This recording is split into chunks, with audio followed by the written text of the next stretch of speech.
हा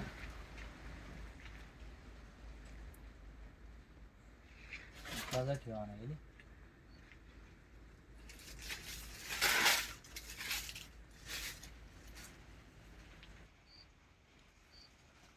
चालू. नमस्कार. आपले कोळगावचे ज्यांनी आपले प्रोडक्ट इंडिया ॲग्रोचे वापरायला सुरुवात केली, विजय महाजन सर, त्यांच्या बागेत आपण आता आलोय. आता त्यांची निसवाड बऱ्यापैकी सगळी झालेली आहे. तर आपण आता त्यांच्या तोंडून ऐकू. आता ते त्यांचं पहिल्यापासून सांगतील की बाबा आता काय रिझल्ट त्यांना आलाय. तर विजय महाजन सर, तुमचं आता निसवाड बऱ्यापैकी सगळी झालेली आहे. तर तुम्ही आता शेतकऱ्यांना काय लास्ट मेसेज देऊ शकता किंवा तुमच्या बागेची काय परिस्थिती तुम्हीच सांगा तुमच्या तोंडून. आता सांगायचं झालं म्हणजे जवळजवळ 90% निसवड झालेली बागेची.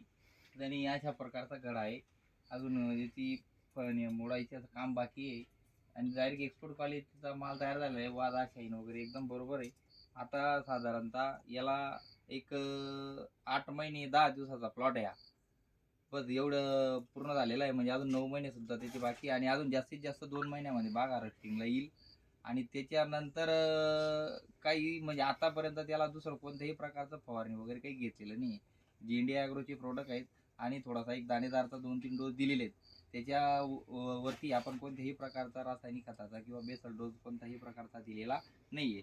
तर तुम्ही बागेमध्ये पूर्ण प्रकारे चहूबाजूने बघू शकता. एक सारखी निसवण झालेली गडाची जी साईज आहे ती सुद्धा एक सारखी. एका गडाला जवळजवळ 16-17 फण्या आलेल्या आहेत. तर आपण जास्तीत जास्त 9 फण्या बागेला गडाला ठेवायचा प्रयत्न करणार आहेत. कारण की जेणेकरून आपला घड हा एक्सपोर्ट क्वालिटीचा तयार झालेला पाहिजे. यासाठी आपण 8 ते 9 फण्या गडावर ठेवणार आहेत. बाकीच्या सर्व फण्या आपण मोडणार आहेत. आज जर तसं वजन धरलं तर आजच्या कंडिशनला 16 फण्या 17 फण्या गडावरती आहेत. पण आपल्याला एवढे अपेक्षित नाही आहेत. बस आपण फक्त ते एक्सपोर्ट क्वालिटीसाठी किंवा त्याचं वजन चांगलं वाढण्यासाठी किंवा चांगलं केळीची साईज वाढण्यासाठी फक्त ते 9 फण्या ठेवणार आहेत. बाकीच्या फण्या ते कट करणार आहेत. 16-17 फण्या आजच्या कंडिशनला आहेत.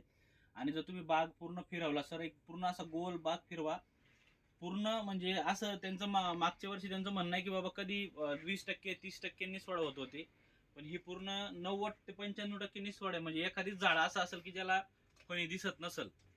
तर सगळ्यांना घड दिसत आहेत. म्हणजे ॲट अ टाइम त्यांची पूर्ण बाग हार्वेस्टिंगला जाऊ शकते.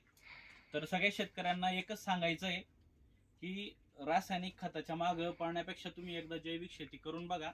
कारण की काल मला एक सर, आमचे चौधरी सर म्हणत होते की शेतकऱ्यांचा एक इश्यू काय की त्यांना उधार जर भेटलं तर ते लाख रुपयाची पण खरेदी करतात. पण आपल्याकडं तुम्हाला जे खतं आहेत किंवा जे औषधं आहेत आपले जैविक, ते तुम्हाला रोग घ्यावं लागतील. पण एवढंच की तुमचे पैसे वाचतील. जिथं तुम्हाला लाख रुपये खर्च आहे, तिथं तुम्हाला 30 ते 40 हजार रुपये खर्च येणार आहे. तुमचं 50-60 हजार रुपये वाचणार आहेत. आणि रिझल्ट तुम्हाला 100% म्हणजे यांचं 30 ते 40% आता रिझल्ट त्यांचा म्हणजे उत्पन्न वाढणार आहे. उत्पन्न वाढलं म्हणजे ऑटोमॅटिक तुमचा रिझल्ट वाढणार आहे किंवा तुमचं इन्कम वाढणार आहे. तर लास्टला आपण फक्त एकदा त्यांचं खांब आणि एकदा एक फणी पूर्ण दाखवा सर. एक मिनिट आपण बघू. बघा हे खांब, म्हणजे खांब असा आहे ना की किती जरी वजन पेलू शकतो, एवढा जबरदस्त खांब आहे. आणि कुठलाही खांब बघा, तुम्ही बघू शकता किती मोठा खांब आहे. म्हणजे किती जरी तुम्ही वजन दिलं त्याला तो पेलू शकतो, बरोबर ना. आणि हे बघा, जर तुम्ही गॅप जर बघितला तर 2 फण्यांमध्ये खूप गॅप आहे. जो गॅप मुळं त्यांचं वजन हे एक्सपोर्ट क्वालिटीचं किंवा एक्सपोर्ट क्वालिटीची त्यांची क्वालिटी आहे, बरोबर ना. आणि कुठं पण तुम्ही बघा, तुम्हाला सगळीकडं तुम्हाला तीच क्वालिटी दिसणार. एकसारखी बाग आहे पूर्ण. म्हणजे विजय महाजन सर, तुम्ही इंडिया ग्रोथच्या प्रोडक्टबद्दल लास्टला काय बोलणार? इथून पुढं तुम्ही जे काय बाकीचं पण तुम्ही लिंबोनी वगैरे करताय, बाकीचे जे लिंबूला पण मी यूज केलेला आहे लिंबूलासाठी, पण त्याचा चांगला रिझल्ट आहे. फक्त आमच्याकडे थोडासा पाण्याचा प्रॉब्लेम आला, त्याच्यामुळे आम्ही थोडेसे मागे येत नाही. तर जर पाण्याची उपलब्धता चांगल्या प्रकारे असली तर लिंबूचा मार्केटला आतापर्यंत पूर्ण माल माझा हार्वेस्टिंग झाला असा. पण तरीही तो बारीक माल मी बराच प्रमाणामध्ये तयार करून तो मी हार्वेस्टिंगसाठी पाठवलेला आहे. आता थोडाफार प्रमाणामध्ये माल शिल्लक आहे.